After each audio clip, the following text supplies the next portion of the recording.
कहानी उन आम घरों की है जहाँ खाने वाले तो कई, लेकिन कमाने वाला एक मर्द ही होता है। बावजूद इसके उससे उम्मीदें कम नहीं होती।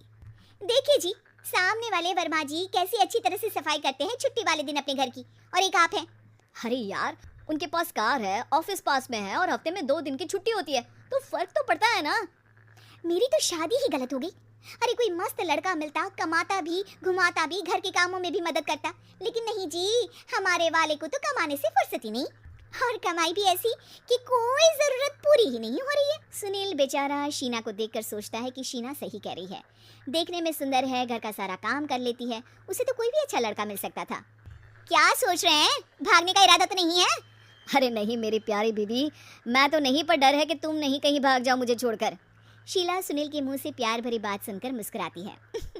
आप भी ना। सुनील एक दिन ऑफिस से घर आता है कि तभी शीना कहती है, सुनिए जी, वो मेरी सहेली आई थी, सारा दिन वो लोग यहीं थे, अब जा रही थी तो मैंने कहा नहीं नहीं, मेरे पति छोड़ आएंगे ना तुम्हें, तो रोक लिया मैंने। सुनील थोड़ी देर कुछ सोचता है, फिर कहता है, ठीक है, मैं कपड़े चेंज करके आता हूँ। अरे तेरे पति को तो लग रहा है कि अच्छा नहीं लगा। अरे नहीं नहीं, ऐसी कोई बात नहीं है, रुको मैं अभी उन्हें घर के कपड़े देकर आती हूँ। शीना अंदर जाती है जहाँ सुनील पलंग पर लेटा होता है। अरे क्या मजाक है, वो कह रही है कि आपने मुंह बना लिया। सही तो कह रही है, सुबह से अब ऑफिस से लौटा हूँ, एक कप चाय का तो पूछा नहीं। 20 किलोमीटर जाओ और आओ, और फिर कल उसी टाइम पर ऑफिस। अरे यार, मुझे गाड़ी चलानी आती ना तो बोलती भी नहीं आपको, और कौन सा रिक्शा खींच कर जाना है आपको। सुनील अब क्या बोलता। रात देर से आता है और सो जाता है। अगले दिन शरीर दर्द हो रहा है। अरे तो मत जाओ ना ऑफिस, चलते हैं ना मार्केट घूमने, फिर पिक्चर देखेंगे और रात में खाना खाकर घर वापस। सुनील जब सारे दिन की थकान वाला शेड्यूल सुनता है तो वो सीधे सीधे ऑफिस के लिए तैयार हो जाता है। अब आए दिन शीना की डिमांड बढ़ती ही चली जाती है और सुनील उसको पूरा भी करता। लेकिन एक दिन, ए जी मेरा भाई आ रहा है, उसे 2 लाख रुपए की ज़रूरत है। हाँ तो मैं क्या करूँ शीना, मेरे पास इतने रुपए नहीं है। हाँ हाँ पता है नहीं है, लेकिन किसी से लेकर तो दे सकते हो ना। अरे मैं किससे मांगू, मेरे तो जानने में भी कोई नहीं है जिसके पास इतनी बड़ी रकम हो। तभी वहाँ शीना का भाई शीनू आ जाता है। जीजा जी कैसे हैं आप? अब मैं ठीक हूँ शीनू, अचानक इतनी बड़ी रकम की जरूरत कैसे पड़ गई? अरे जीजा जी, वो बिजनेस शुरू किया ना, तो उसके लिए पैसे की ज़रूरत है, काफ़ी हो चुका है, थोड़ा पैसा बचता है तो मैंने सोचा आपसे ले लूँ। अब देखो, मेरे ऑफिस में कुछ लोग हैं जिनकी सेविंग अच्छी है, मैं उन लोगों से बात करके देखता हूँ। सुनील ऑफिस से किसी से पैसे लेकर शीना को दे देता है। शीना वो पैसा भाई को दे देती है 2 महीने बाद। अरे यार शीना, वो ऑफिस वाला आदमी अपने पैसे मांग रहा है, कैसे दूं? अपने भाई से बोलो ना पैसे दे दे।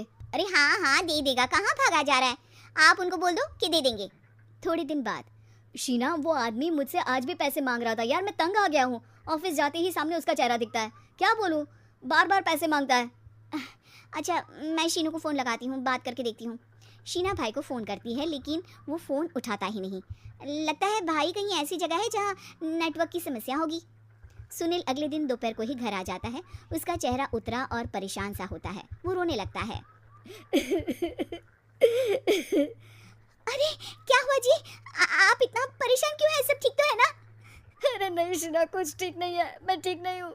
तुम्हारे भाई के लिए मैंने जो पैसे लिए थे, उस आदमी ने आज भरे ऑफिस में सबके सामने मेरी बेइज्जती कर दी। सबके सामने आज मैं कर्जदार बनकर खड़ा था।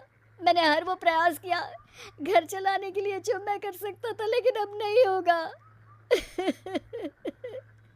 वो फिर रोने लगता है। अरे आप तो औरतों की तरह रो रहे हैं, मर्द हैं आप। क्यों, आदमी के सीने में दिल नहीं होता, या फिर वो इंसान नहीं मशीन होता है? अरे मैं थक चुका हूँ शीना, तुम समझती क्यों नहीं? मैं भी शारीरिक और मानसिक रूप से थकता हूँ, मैं भी आराम करना चाहता हूँ, सुकून चाहता हूँ। मैं अब कुछ नहीं कर सकता। कुछ नहीं। वो बैठ जाता है। शीना पति को हैरान परेशान देखकर चुप हो जाती है।